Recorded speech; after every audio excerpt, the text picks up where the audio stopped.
पिछले वीक में pastel analysis complete कर गए थे। और अगर हम अपनी बुक के एतबार से देखें तो पहले 5 चैप्टर और फिर उनके क्योंकि प्रैक्टिस क्वेश्चन चैप्टर नंबर 6 में आ रहे हैं तो इस तरह से पहले 6 चैप्टर जो है वो ऑलमोस्ट हमारे कंप्लीट हुए हैं। इसके बाद चैप्टर नंबर 7 जो है वो डिस्कस कर रहा है कि एक्सटर्नल एनालिसिस में और कौन कौन सी ऑप्शन हमारे पास अवेलेबल है। हमने जब आगाज किया था तो हमने यहीं से आगाज किया था कि top management, middle management and lower management. Top management 1 से 5 साल के प्लान्स बना रही होगी, मिडिल मैनेजमेंट उसको ईयरली टारगेट्स में कन्वर्ट करके और स्ट्रेटजिक उसमें विजन को बजटिंग में लाकर और फिर लोअर मैनेजमेंट उसको इम्प्लीमेंटेशन कर रही होगी। ये लोग स्ट्रेटजिक प्लानिंग कर रहे होंगे, ये लोग टेक्निकल प्लानिंग कर रहे होंगे और ये लोग ऑपरेशनल प्लानिंग या ऑपरेशनल मैनेज। तो हम ये कह रहे थे कि प्लानिंग जो है वो किस तरह से हो रही थी, ये बात हमने बिल्कुल शुरू की क्लास में ऐसे ही स्टार्ट लिया था।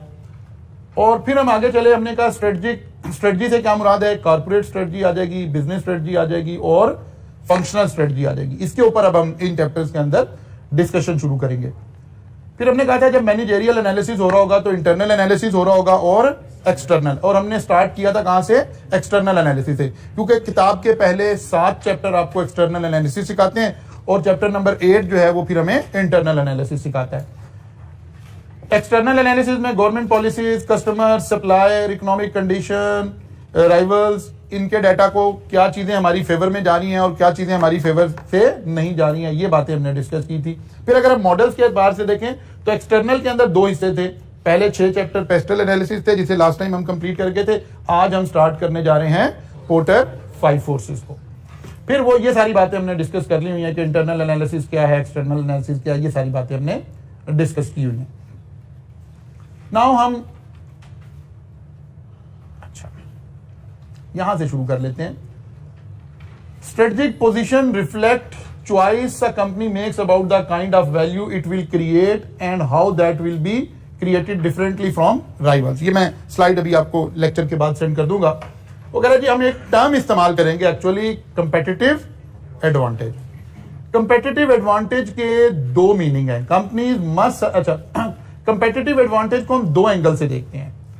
एक, हमारी जो प्रोडक्ट है, जब हम कोई प्रोडक्ट कंपनी के अंदर लेकर आए हैं, अगर मैं कहता हूं कि मेरी कंपनी को कोई कंपेटिटिव एडवांटेज हासिल है तो इसके 2 मीनिंग हैं। या मेरी कॉस्ट कम है, प्राइस सेम है, सॉरी प्रोडक्ट सेम है, कॉस्ट कम है, यानी मैं लो प्राइस पर चीज सेल कर रहा हूं, इसको हम कहते हैं लोअर कॉस्ट। ठीक है, क्वालिटी सेम है, मैं प्रोडक्ट जो मार्केट में सेल कर रहा हूं ये 2 बिल्कुल सेम प्रोडक्ट है, लेकिन बाकी लोग इसको 50 रुपीज की सेल कर रहे हैं, अभी से 40 रुपीज की सेल कर रहे हैं, तो हम कहेंगे हमें कंपेटिटिव एडवांटेज हासिल है। या दूसरी बात है, प्राइस सेम है लेकिन क्वालिटी हमारी बेहतर है। ठीक है, इसको हम कहते हैं, यहां 2 नाम हमने देने हैं। प्राइस एक है, हम डिफरेंशिएशन क्रिएट कर लें, यानी driving up prices is one way to increase profitability. वो कहता है कि एक तरीका है कंपेटिटिव एडवांटेज लेने का कि आप अपनी क्वालिटी बेहतर कर लें। फिर हम कई और स्ट्रेटजीज भी उसमें डिस्कस करते हैं। अगर आपकी क्वालिटी सबसे डिफरेंट है तो प्राइस भी सबसे डिफरेंट हो सकती है, लेकिन एडवांटेज लेना है तो आप क्वालिटी बेहतर कर दें, प्राइस सेम रखें, तो फिर आपको कंपेटिटिव एडवांटेज भी मिल जाएगा। फिर वो कहता है कि दूसरी तरीका है कि आप कॉस्ट में लीड कर रहे हो, यानी ड्राइविंग डाउन कॉस्ट, आप अपनी कॉस्ट को रिड्यूस कर लें और फिर क्वालिटी सेम रखें लेकिन प्राइस कम रखें, तो भी आप मार्केट में जो है वो कंपीट करेंगे। इन दोनों सिचुएशन को हम इस सब्जेक्ट में क्या कहते हैं, कंपेटिटिव एडवांटेज। और हमने जब आईटी पढ़ रहे थे हम कह रहे थे कि यार आईटी की मदद से भी हमें कंपेटिटिव एडवांटेज मिलेगा, बिकॉज कॉस्ट को कंट्रोल करने में हमें हेल्प मिलेगी, कुछ प्लानिंग में हमें हेल्प मिलेगी, कुछ कंट्रोल में हमें हेल्प मिलेगी। लेकिन पोर्टर जो है या और बहुत सारे जो मैनेजमेंट के लोग हैं वो हमें कह रहे हैं कि यार ऐसा हो नहीं सकता। It is possible to compete on low cost and be differentiated at the same time. वो कहते हैं ऐसा भी हो सकता है कि आप अपनी क्वालिटी भी हाई रखें और प्राइस भी लो रखें, लेकिन वो कहते हैं कि लॉन्ग टर्म में आप सर्वाइव नहीं कर सकेंगे, बिकॉज मार्केट कंपटीशन की एनवायरमेंट है ना, आप कोई बहुत सुपर नॉर्मल प्रॉफिट नहीं कमा रहे हैं। जब कंपटीशन आता है तो रैशनलाइज हो जाती हैं प्राइसेस। तो इसी के लिए एक टर्म इस्तेमाल हो रही है, द किस ऑफ डेथ। ये मैनेजमेंट अकाउंटिंग में एक टर्म इस्तेमाल की पोर्टर ने, माइकल पोर्टर असल में अब इस चैप्टर में डिस्कस होने जा रहे हैं, जो कि हार्वर्ड यूनिवर्सिटी के एक मारूफ मैनेजमेंट कंसल्टेंट हैं, प्रोफेसर हैं। इन्होंने आजकल हम जो लेटेस्ट थ्योरीज पढ़ते हैं बहुत सारी चीजों की, वो माइकल पोर्टर ही की पढ़ रहे होते हैं, और इन्होंने बहुत सारी नई नई टर्म्स, नई नई चीजों को इन्वेंट किया। और फिर क्योंकि ये लिविंग लेजेंड है तो फिर इनके साथ एक काम ये भी हो रहा होता है कि फिर ये अपनी एक थ्योरीज पढ़ाते हैं, क्योंकि बड़े बड़े मैनेजमेंट स्कूल्स में जाहिर है हार्वर्ड के प्रोफेसर हैं, फिर ये अपना कोई एक मॉडल बनाते हैं तो वो मशहूर हो जाता है, फिर दुनिया भर में ये उसको टीच करते हैं, कॉन्फ्रेंसेस करते हैं। माइकल पोर्टर के साथ मैंने खुद मॉरिशस के अंदर एक पोर्टर कॉन्फ्रेंस ही की हुई है, जो कुछ हम पढ़ने जा रहे हैं ये फिर एक पोर्टर कॉन्फ्रेंस ही कहलाती है, अपने मॉडल को आकर दुनिया भर में एक्सप्लेन करते हैं। तो असल में तो अब हम वही पढ़ने जा रहे हैं, पोर्टर ही को पढ़ने जा रहे हैं कि पोर्टर क्या कह रहे हैं कि इंडस्ट्री का एनालिसिस कैसे किया जाए।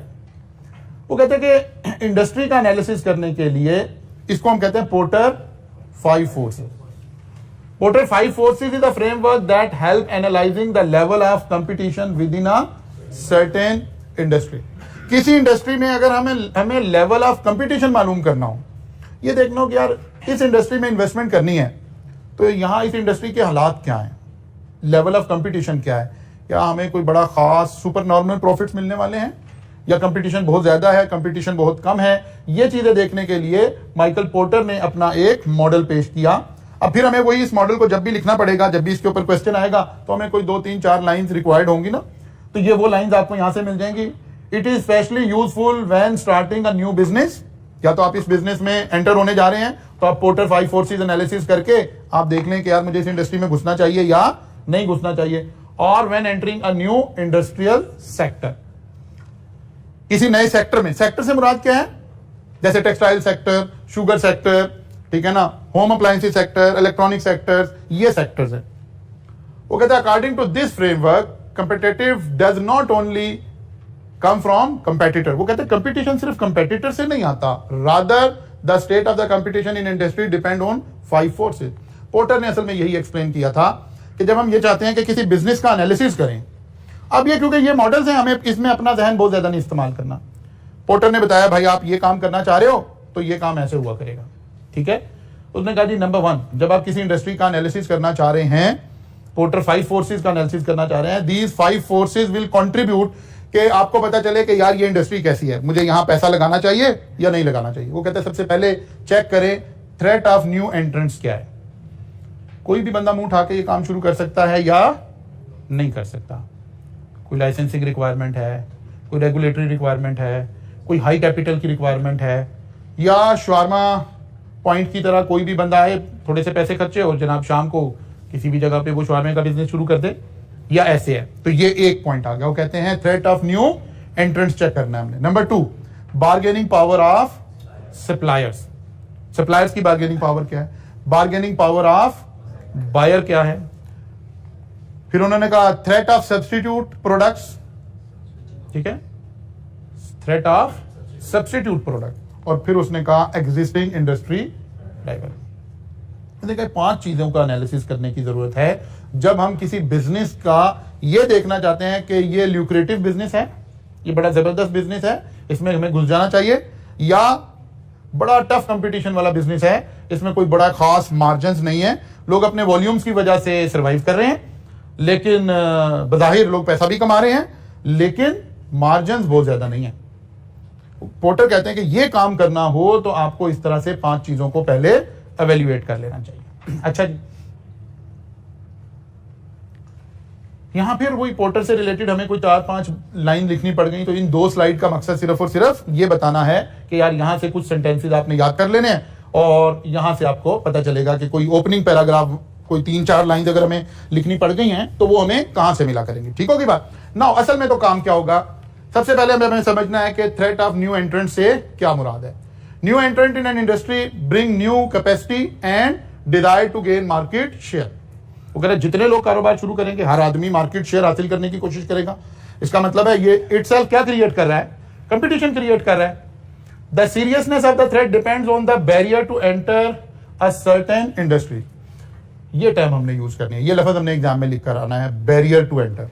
एंट्रेंस के क्या बैरियर हैं, higher these barrier to entry smaller the threat of existing player.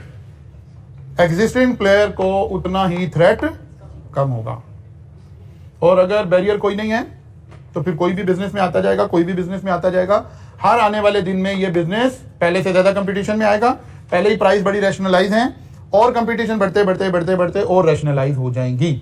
The threat of new entrance can force current player to keep price down and spend more to retain customer. वो कहते हैं जी customer के नखरे आपको उठाने पड़ रहे होंगे, बिकॉज हर रोज नई कंपनी आ जाती है, हर रोज नए लोग आ जाते हैं, तो बहुत सारे कस्टमर इस सिचुएशन को ही एंजॉय कर रहे होंगे।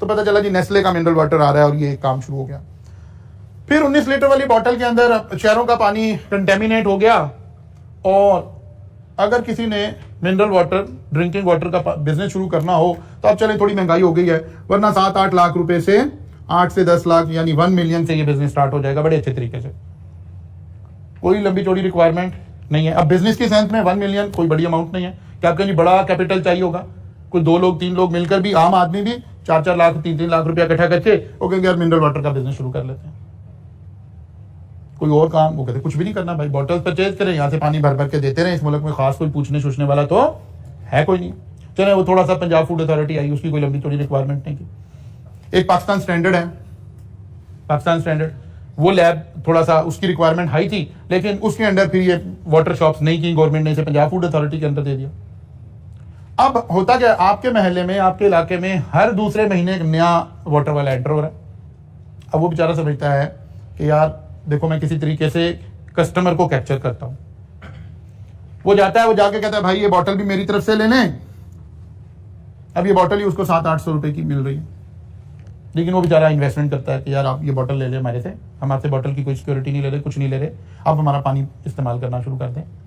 अच्छा, कस्टमर यूज टू हो गया, वो 3 महीने से पानी लेता है, तीसरे महीने कोई और आ जाता है, फिर उसके पास स्विच कर जाता है, फिर उसके पास ना कोई स्विचिंग कॉस्ट है, ना कोई थ्रेट ऑफ एंट्री बैरियर है। कोई भी आएगा, कोई भी ऐसे काम शुरू कर देगा।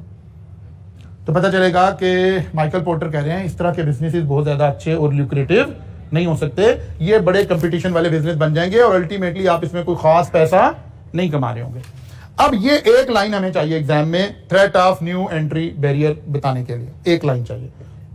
फिर गिवन क्वेश्चन में से हमें कुछ डाटा देखना है जहां से हम इसको इवैल्यूएट कर सकें। ये उसी तरह मैंने हाईलाइट कर दिया। Number 1, time and cost of entry.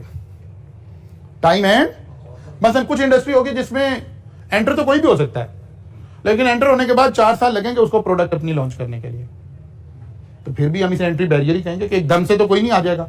लेकिन यहां तो मिनरल वाटर का आप प्लांट का ऑर्डर करें, वो सारी रात लगा के, चलो बहुत भी दिन होंगे तो 7 डेज के अंदर अंदर आपका मिनरल वाटर लॉन्च हो जाएगा। आज आप डिसाइड करें कि गार्डन टाउन में हमने मिनरल वाटर लॉन्च करना है, 1 मिलियन आपकी पॉकेट में हो, 7 डेज आपके पास हो, तो ये काम हो जाएगा।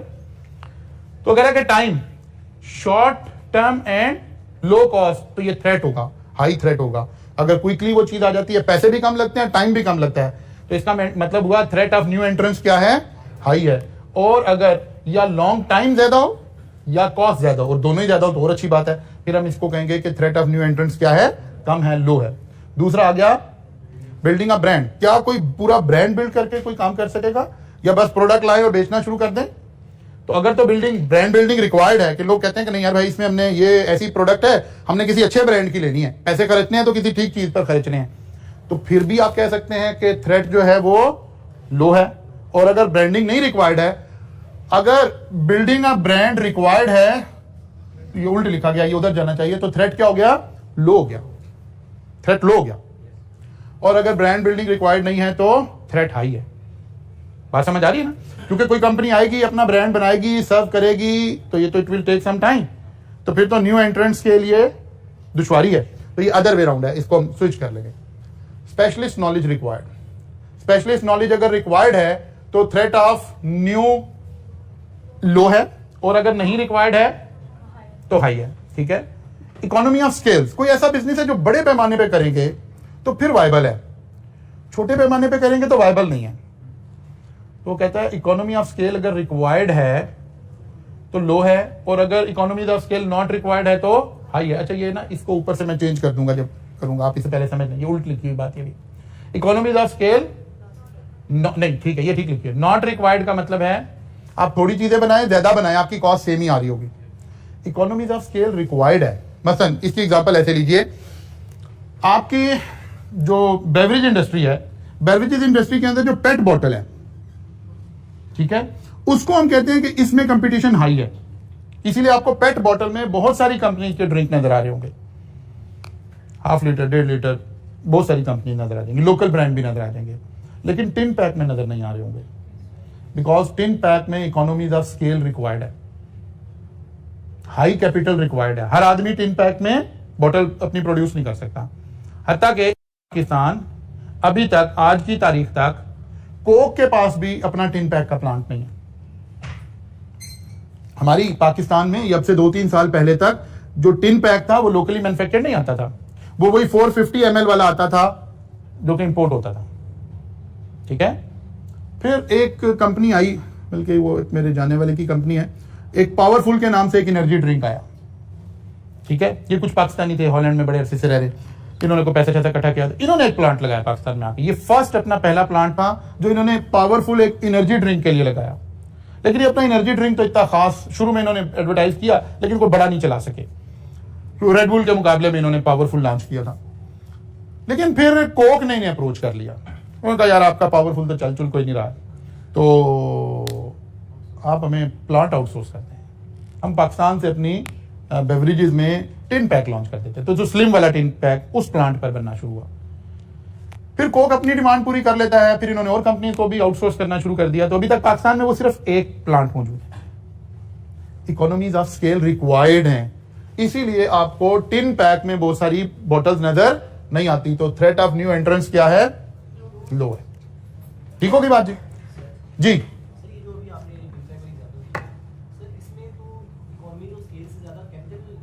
दोनों है, दोनों। कैपिटल तो एक दफा लग गया ना, उसके बाद वो उस प्लांट को ऑपरेट करना, अगर आपने ह्यूज क्वांटिटी नहीं बनानी तो वो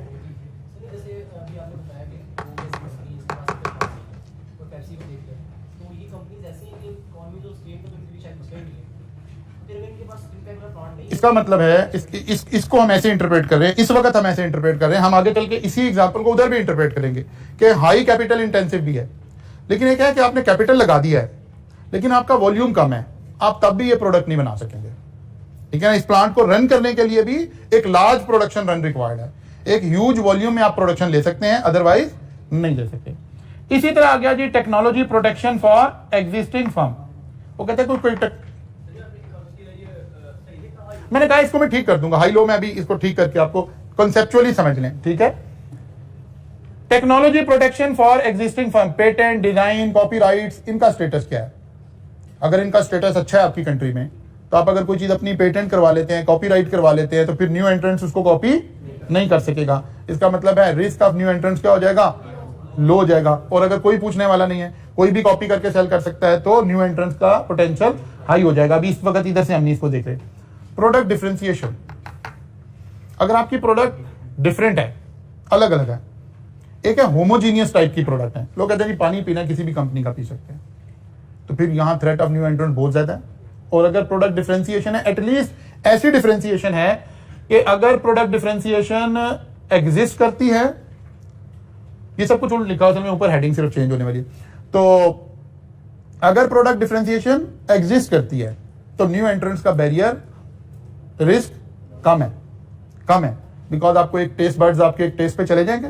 अच्छा, हत्ता कि एक इन्फेंट, बिल्कुल 1 दिन का बच्चा, आपने उसे कोई एक पाउडर मिल्क लगा दिया, एक कंपनी का उसने पाउडर मिल्क लेना शुरू किया, अब उसका टेस्ट बर्ड्स उसी के साथ मैच हो गए हैं।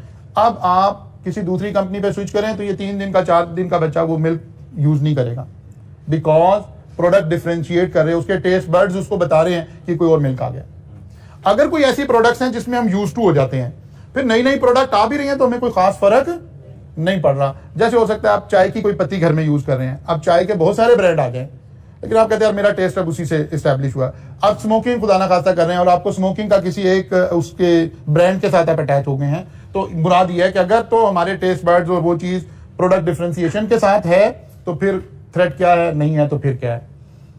Access to distribution channels. एक नई प्रोडक्ट आती है, प्रोडक्ट तो बना ली है, लेकिन वो जो डिस्ट्रीब्यूशन चैनल्स हैं, अब मेरे पास तो नहीं है बेटा, अच्छा, जो डिस्ट्रीब्यूशन चैनल्स हैं उस तक एक्सेस लेना मुश्किल काम है। यानी वो जो मार्केट है जहां उसने डिस्ट्रीब्यूट होना है, अगर वो नहीं मिल रही है तो फिर नई प्रोडक्ट लाकर भी कोई खास आपको फायदा नहीं होने वाला। जी डिस्ट्रीब्यूटर्स की बात हो रही है, जो जिसको हम डिस्ट्रीब्यूशन चैनल्स कह रहे हैं ना, कि आप चाहते हो जी मैंने एक प्रोडक्ट बनाई है, पूरे पाकिस्तान में सेल होना शुरू हो जाए। जैसे आप कहीं भी चले जाएं तो ये जो कंपनीज हैं हमारी मल्टीनेशनल कंपनीज जो है, लेज हो गए, कुरकुरे हो गए, आप देखें पूरे पाकिस्तान में आप कहीं भी खड़े आपको मिल रही है।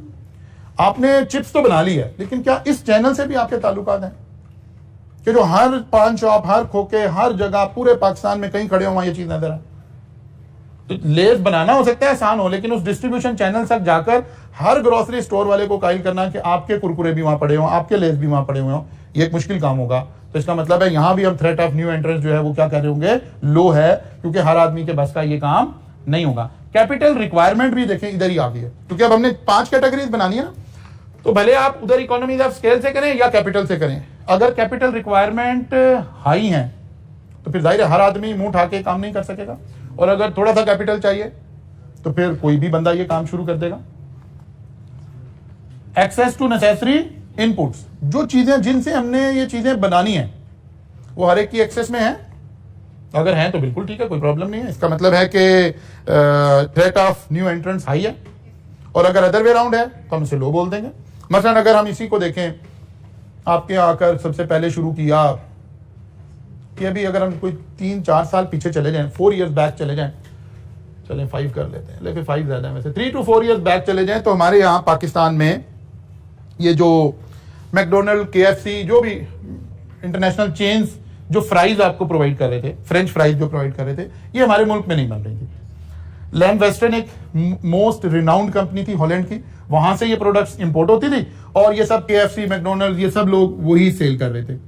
वो करली फ्राइज और ये हार्डीज ने आके इंट्रोड्यूस की, और ये सारा कुछ ये सब वही ब्रांड था। लैम वेस्टर्न एक ब्रांड था, उसकी कंपनी आ रही थी, वहां से आना शुरू हो गई। फिर कुछ और कंपनीज इंपोर्टेड आना शुरू हो गई, जिनकी फ्राइज ये तमाम जो हमारे इंटरनेशनल चेन्स थी ये यूज कर रहे थे। ओपा ने आकर पहला एक्सपेरिमेंट किया कि इनको लोकली बनाना शुरू कर दिया। ओपा फ्राइज के नाम से एक कॉन्सेप्ट आपका आ गया। अब मेरा ख्याल है कोई 20 से ज्यादा कंपनीज आ गई होंगी इसके अंदर, क्योंकि इसका इनपुट अवेलेबल हो गया, एक्सेस टू नेसेसरी इनपुट। वो पोटैटोज पाकिस्तान में कास्ट होने शुरू हो गए जिनसे ये बन रही थी। एक्चुअली यहाँ पोटैटो स्पेशलाइज पोटैटो रिक्वायर्ड था, जिसका starch level, sugar level low हो, उससे ये फ्राइज बन रहे थे। पहले ये हॉलैंड और इधर की कंपनी जिसको बनाती थी, लेकिन फिर हमारी एग्रीकल्चर साइड पे थोड़ी सी बेहतरी आई, और 5-7 साल के अंदर हमने यहाँ ये प्रोड्यूस करने शुरू कर दिए, और अब हमारे पास लंबी लिस्ट है इन कंपनीज की, और रैशनलाइज हो गया है, और अब इवन ये सब ब्रांड भी वही यूज कर रहे हैं, अब ये भी हॉलैंड वगैरह से इंपोर्ट नहीं कर रहे हैं। अच्छा जी, एक्सपीरियंस है, लर्निंग इफेक्ट। क्या कोई लंबा तजर्बा चाहिए कि बस कोई भी कारोबार शुरू कर दे? अगर लंबा तजर्बा चाहिए तो थ्रेट कम है, अगर तजर्बा नहीं चाहिए तो थ्रेट ज्यादा है। लर्निंग इफेक्ट एक टर्म यूज करेंगे, शायद यहाँ तो पता नहीं कॉस्ट में आपको पढ़ाई है कि नहीं, लर्निंग कर्व आ गई अब कॉस्ट में। लर्निंग कर्व में हम इस वाले को मैथमेटिकली लिंक कर देते हैं, ठीक है ना, मैथमेटिकली लिंक कर देते हैं। क्या कोई लर्निंग कर्व का इंपैक्ट भी है? अगर है और वो लर्निंग कर्व स्लो है तो फिर बैरियर टू एंट्री ज्यादा है, और अगर कोई लर्निंग नहीं है या लर्निंग कर्व है भी तो 2, 4, 5, 10, 20 यूनिट्स या 2-4 महीने में वो इफेक्ट हो जाएगा, तो फिर बैरियर नहीं, रिस्क हाई हो गया। बात समझ आइए जी। ये एक लिस्ट बन गई, और क्या आ गया? Government policy. गवर्नमेंट की पॉलिसी क्या है? कोई भी इंडस्ट्री लगा सकता है, कोई भी इंडस्ट्री नहीं लगा सकता। अब हर सेक्टर में अलग अलग है। आपके पास पैसे हैं, आप टेक्सटाइल इंडस्ट्री लगा लीजिए, कोई प्रॉब्लम नहीं। आपके पास पैसे हैं, आप AC की मैन्युफैक्चरिंग शुरू कर दें, कोई प्रॉब्लम नहीं है। लेकिन आप शुगर इंडस्ट्री नहीं लगा सकते। आपके पास पैसे हैं भी तो शुगर नहीं लगा सकते, क्योंकि शुगर उन बड़े लोगों का बिजनेस है, उन्होंने अपने आप को उस कैटेगरी में रखा हुआ है ताकि थ्रेट ऑफ न्यू एंट्रेंस भी ना हो, कम हो ना हो। स्विचिंग कॉस्ट, अगर एक इंडस्ट्री से दूसरी इंडस्ट्री में जाने लगे हैं तो पैसे कितने खर्च होंगे? अगर ये कॉस्ट ज्यादा है तो उस इंडस्ट्री में आने के लिए भी वो आ जाएगी, ज्यादा आ जाएगी, कॉस्ट ज्यादा आ जाएगी। अच्छा, अब ये एक लिस्ट बन गई आपके पास। क्वेश्चन में हमें इनमें से कोई मैक्सिमम 2 चीजें नजर आएंगी, जाहिर है सारी नहीं आ सकती किसी भी सवाल के अंदर, ठीक है। माइकल पोर्टर ये कहते हैं कि यहां से डिफाइन होता है कि किसी इंडस्ट्री में जाने के लिए बिजनेस कैसा है, नए लोग आ सकते हैं कि नहीं आ सकते, ठीक है, हमें ये बिजनेस करना चाहिए या ये बिजनेस नहीं करना चाहिए। मसलन हम कंपैरिजन पर्पसेस के लिए एक प्राइमरी स्कूल वर्सेस एक CA का कॉलेज, इसको कंपेयर करते हैं। हम कहते हैं कहाँ बिजनेस करना चाहिए। अब ये प्राइमरी स्कूल जनरली कोई भी शख्स खोल ले, कोई लंबी चौड़ी रिक्वायरमेंट नहीं है, कोई भी शख्स खोल ले। गली के हर नुक्कड़ पे, हर कॉर्नर पे हमें खुला हुआ नजर भी आ रहा होगा। वेयर एज सीए का कॉलेज करने के लिए आपको आई कैप के साथ आई कैप का मेंबर होना जरूरी है। अब हर बंदा तो अवेलेबल नहीं है। यानी अगर हम ऐसे कहें कि पाकिस्तान में टोटल कोई तकरीबन 10,000 चार्टर्ड अकाउंटेंट मौजूद हैं, बल्कि 10 भी नहीं, इसमें से जो बाहर चले गए वो निकाल लें, कोई 6 से 7,000 लोग अवेलेबल है पाकिस्तान में। इन 6-7,000 लोगों में से मैक्सिमम 100 लोग होंगे जो टीचिंग के प्रोफेशन से होंगे। आउट ऑफ 10,000 टोटल मेंबर्स कोई शायद 100 लोग होंगे, 150 लोग होंगे जो टीचिंग के प्रोफेशन से होंगे। अब इन 150 लोगों में से किसी को ख्याल आएगा कि यार मैं कॉलेज खोल लेता हूं। वेयर एज प्राइमरी स्कूल, बात समझ आ रही? ऐसे कंपैरिजन हम कर रहे होंगे कि यार क्या थ्रेट है, क्या थ्रेट नहीं है। कोई नया बंदा आना चाहता है तो उसके लिए कितने रूम ओपन है, कितने रूम ओपन नहीं है। इन 150 में से कोई कॉलेज खोलेगा, सारे भी खोलने तो 150 कॉलेज खुल जाएंगे कॉलेज स्कूल में, जो कि पॉसिबल नहीं। पूरे मुल्क में सीए के कितने कॉलेज होंगे? 10, 12, 15 होंगे। रीजन इतने ही लोग हैं ना जो ये सोच सकते हैं कि हम कॉलेज ओपन कर लेते हैं। लेकिन प्राइमरी स्कूल बहुत ज्यादा है, ग्रोसरी स्टोर बहुत ज्यादा है, बर्गर कॉर्नर बहुत ज्यादा है, फास्ट फूड रेस्टोरेंट बहुत ज्यादा है, क्योंकि कोई भी खोल सकता है। इसका मतलब है हमें, अच्छा फिर हमें इसमें कई चीजें नजर आएंगी, रेगुलेशन भी नजर आएंगे। आई कैप के अपने रेगुलेशन होंगे, ठीक है ना, कि आई कैप का मेंबर होना जरूरी है, फिर ही आप कॉलेज खोल सकते हैं। तो इसका मतलब है निस्बतन रिलेटिव टर्म में गुफ्तगू हो रही होगी, रिलेटिव टर्म में, तो पता चलेगा यार इसमें थ्रेट ऑफ न्यू एंट्रेंस लो है, लेकिन इस बिजनेस में थ्रेट ऑफ न्यू एंट्रेंस ज्यादा है। आप इसे चलें, आप कहेंगे सर आपने प्राइमरी क्यों कर दिया, तो कंपेरेबल नहीं रही। नहीं, ये एफएससी के बाद की एजुकेशन है, आप यहां भी एफएससी के बाद की एजुकेशन का कॉलेज खोले कोई, तब भी थ्रेट ऑफ न्यू एंट्रेंस इधर कम होगा और इधर ज्यादा होगा। फिर माइकल पोर्टर ने कुछ अपनी जब ये थ्योरी पेश की ना, तो उसने खुद भी कुछ बातें, कुछ एग्जांपल्स उसने खुद भी दी। और जब नया नया सिलेबस आता है तो ज्यादातर जो माइकल पोर्टर का अपना आर्टिकल है ना इस टॉपिक के ऊपर, उसमें से ही सवाल आने शुरू हो जाते हैं। ये माइकल पोर्टर ने खुद जो एग्जांपल दी उस वक्त, इसने एयर इंडस्ट्री से एग्जांपल दी और इसने कहा कि एयर इंडस्ट्री के अंदर the threat of new entrance in the airline industry can be considered as low to medium. वो कहता जी क्यों? It take up front investment to start an airline company. वो कहता है बहुत ज्यादा पैसा चाहिए जब आप एयरलाइन कंपनी शुरू कर रहे हो। Moreover new entrants need licences. Pakistan में कोई भी एयरलाइन का बिजनेस शुरू कर देगा? नहीं, उसे गवर्नमेंट से लाइसेंसिंग लेनी पड़ेगी, बड़े बड़े लोग ही ले सकते होंगे। फिर इंश्योरेंस उसे बड़ी हैवी किस्म की इंश्योरेंस करवानी होगी, इंटरनेशनल रूल होंगे, पैसेंजर की ये इंश्योरेंस होनी चाहिए, ये होना चाहिए, ये होना चाहिए। ये सारी एक लंबी चेकलिस्ट बन जाएगी जहां पता चलेगा कि यार नहीं ये काम हमें करने पड़ेंगे, जिसपे हर दूसरा बंदा जो है वो पूरा नहीं उतर रहा होगा। Further more it can be expected that existing player have built up a large base. वही क्या ब्रांड बनाने की जरूरत है। हर आदमी जब एयर ट्रेवल कर रहा होता है ना, तो समझ रहा होता है कि यार मैं अपनी लाइफ का एक रिस्क लेने लगा हूं। आपको पता चले यार ये एक नई एयरलाइन खुली है, अभी इनका तजर्बा कोई नहीं है, वो टिकट बेच रहे हैं 50,000 रुपए की और एमिरेट्स एयरलाइन टिकट बेच रही है 1 लाख रुपए की। तो आप कहोगे यार भाई जिंदगी से ज्यादा अच्छी बात कोई नहीं है, मैं एमिरेट्स पे चला जाता हूं।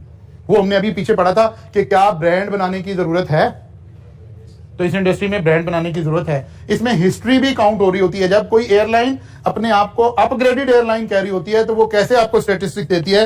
वो कहते हैं जी हम इतने हजार या इतनी लाख फ्लाइट्स हमारी चल चुकी हैं आज तक, और इन टोटल हमारी हिस्ट्री में खुदा ना खास्ता कोई हादसा ये हुआ है, हमारे हादसे का एरर रेट ये है, ठीक है। फिर और बहुत सारे फ्लाइट कब वो हुई, डिले हुई, कब क्या हुआ, वो सारे एरर रेट्स और वो सारा कुछ आ रहा होता है। इसका मतलब है एक हिस्ट्री रिक्वायर्ड है, एक ब्रांड बिल्ड करने के लिए आपको कुछ टाइम फ्रेम रिक्वायर्ड है। तो कहता है कि इसका मतलब है ये बिजनेस ऐसा है कि इसके अंदर आपकी एंट्रेंस का रिस्क इतना ज्यादा नहीं है। A new entrance enter is likely to not to take its kind of expertise, therefore creating a competitive advantage right from the start। वो कहता है right from start इसको कोई एडवांटेज मिलने वाला नहीं है। हाँ, थोड़ा वक्त पड़ेगा, पैसा बहुत ज्यादा लगेगा, इंश्योरेंस कॉस्ट बहुत ज्यादा आएगी, लाइसेंसिंग बहुत ज्यादा आएगी। इस सारे के बाद अगर हम पाकिस्तान में देखें तो हमें 1-2 एयरलाइन नजर आएंगी फिर वो भी आहिस्ता आहिस्ता खत्म होना शुरू हो गई। ले देकर हमारी एक एयरलाइन सर्वाइव कर सकी, एयर ब्लू, ठीक है ना, वरना भूजा एयरलाइन और इस तरह की कई सारी एयरलाइंस आई थी हमारे मुल्क के अंदर, वो आई, थोड़ा सा कैपिटल लगा, सारा कुछ हुआ, लेकिन वो इतने लॉसेस बियर नहीं कर सकी। और एक आधी ये जो छोटी हमारी एयरलाइंस आई थी उनका हादसा हो गया, एक एयरक्राफ्ट आपका, एक प्लेन आपका गिर जाए तो पता चलता है सारी कंपनी का जनाजा निकल गया, क्योंकि कैपिटल इंटेंसिव इंडस्ट्री है। फिर सिर्फ ऐसे नहीं है कि लोकली नहीं आप कर सकते, फिर वो डिस्ट्रीब्यूशन चैनल की बात, आपकी एयरलाइन है, ओके जी एयरलाइन है, जीपीआई एयरलाइन है, दुनिया में जहां मर्जी फ्लाइट मिल जाएगी?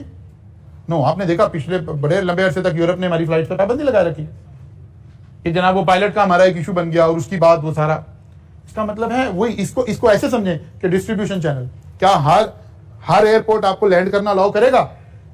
वो कहेगा नहीं यार भाई, अभी आप अपना बिल्ड करें, अपना हिस्ट्री बिल्ड करके आए, फिर देखेंगे आपके एरर रेट, आपका फलां, आपकी लाइसेंसिंग, आपके पायलट की फलां, एक लंबी चेकलिस्ट होगी। तो एक बड़ा आदमी, कोई एक एयरलाइन, मलक रियाज साहब कोई एक बहुत अच्छी बड़ी एयरलाइन का बिजनेस भी शुरू कर दें, हीरो के बिजनेस के साथ साथ, तो भी टाइम चाहिए। जहांगीर तरीन बिजनेस शुरू कर दे, ये 4 5 6 बड़े लोग मिल जाएं, कैपिटल तो बहुत सारा इकट्ठा हो गया, लेकिन तब भी क्या अमेरिका, क्या यूरोप, क्या दुनिया की बेहतरीन जो इकोनॉमीज हैं, वो इनके एयरलाइन को फौरन लाइसेंसिंग दे देंगे, एयरपोर्ट पे लैंड करना अलाउ कर देंगे? नहीं करेंगे। वो कह रहे हैं ये एक अहम एलिमेंट हो सकता है किसी भी बिजनेस का, कि ये देखा जाए कि वहां पर सबसे अहम बात है कि थ्रेट ऑफ न्यू एंट्रेंट्स क्या है। आज हम थोड़ा लेट हो गए थे। अच्छा, अब एक मॉडल ये समझ लें, एक आखिरी मॉडल है जिसके ऊपर आपको एक पॉइंट हम ऐसे करके दे रहे हैं ताकि चीजें आपकी एक दफा क्या हो जाएं, रेशनलाइज हो जाएं। फिर बाकी सारे मॉडल में रिपीटिशन है, सिर्फ हर नए प्रोफेसर ने नाम कोई और रख दिया। मसलन पोर्टर ने इन बातों के नाम ये 5 रख दिए, तो पता चलेगा इससे मिलती जुलती बात का नाम किसी दूसरे प्रोफेसर ने कोई और रख दिया, ठीक है ना। जिसे हम थ्रेट ऑफ न्यू एंट्रेंट्स कह रहे हैं, वो कहता है जी इसको कंपटीशन बोल दें, वो कह रहा है जी इसको फला चीज बोल दें। तो इसलिए थोड़ा सा अब आपने मेंटली तैयार होना है, आपको ये फील नहीं होना चाहिए कि अब कोई स्पीड तेज हो गई है, बल्कि हमने उन्हीं बातों को रिपीट करते जाना है, ठीक है। इन 5 एरिया के अंदर हमने एरिया नंबर 1 को आज देखा है, थोड़ा सा कल इंशाल्लाह आएंगे तो इसको थोड़ा सा स्पीड से करेंगे। आज मेरा लैपटॉप असल में घर ही रह गया था, मैं अपना दूसरा लैपटॉप लेकर आ गया गलती से, तो जब स्लाइड उसके अंदर पड़ी हुई थी, इस वजह से थोड़ा सा हम लेट हो गए। कल इंशाल्लाह टाइम पे क्लास शुरू करेंगे और हमने पोर्टर 5 फोर्सेस को कंप्लीट करना है कल के लेक्चर में इंशाल्लाह। स्लाइड्स में आपको सेंड कर दूंगा कोई 3 बजे के टाइम पे तकरीबन, जी ऊपर भी कर दूंगा मैं साथ ही, वो नीचे वाली को जाके देंगे। अभी इसमें 5 फोर्सेस है ना, यानी अगली फोर्सेस को कहेंगे कंपेटिटिव फोर्सेस। जब हम कंपटीशन हमने 2 तरह से देखना होता है, एक विद इन इंडस्ट्री और एक कंपटीशन हम बोल रहे होते हैं विद इन सेम, जिसे हम राइवल्स बोलते हैं, ठीक है ना। ये कल की एग्जांपल में एक्सप्लेन करेंगे इंशाल्लाह। कल मुलाकात होगी जी, यहां से आगे चलेंगे।